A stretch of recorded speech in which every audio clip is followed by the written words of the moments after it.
Feedback is important at so many different levels in our work as teachers and teacher educators. Um, Feedback can be from teacher to students, it can be from students to teachers, it can be in peer situations from teacher to teacher. There are so many different channels and directions which feedback can take. Feedback is actually the lifeblood of professional development for teachers, and it's the lifeblood of success in learning for learners. If learners don't get feedback on their performance in a language, they don't make progress. So for teachers, it's their business to find ways of making feedback productive and not just judgmental and critical. If a student, for example, speaks up for the first time in the class and makes a contribution, that student will be encouraged to do it again if they get positive feedback from a teacher. That positive feedback doesn't need to be elaborate, it doesn't need to be huge, it can just be a sign that the teacher has noticed that student has made an effort. And it's easy to do for a teacher to say something like, I'm really pleased to have heard from you in this class, or something like this. And it has such a beneficial effect for students in their learning process.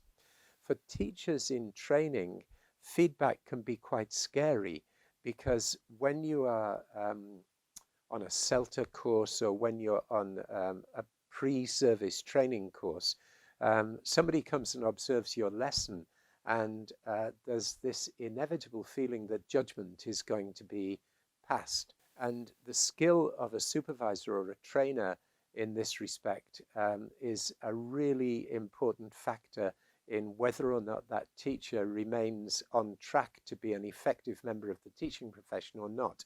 So feedback is actually existentially important in a situation like that. And one of the famous formats for feedback is the celebrated crap sandwich, which is first I will tell you something good, then I will tell you what went wrong, and then I will finish by telling you something good again.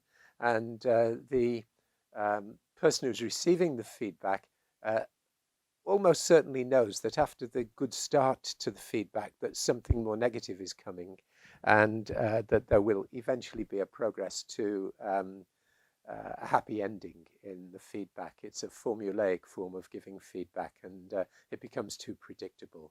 So if I can sum up about feedback, I think it's often seen as a one-way process from teacher to students. That's too limiting. I think it needs to be a two-way process between teacher and taught.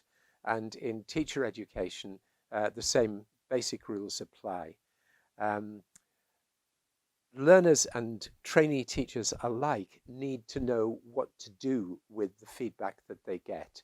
And that means that the door must always be open to probe and to make sense of feedback by follow-up questions or by follow-up comments.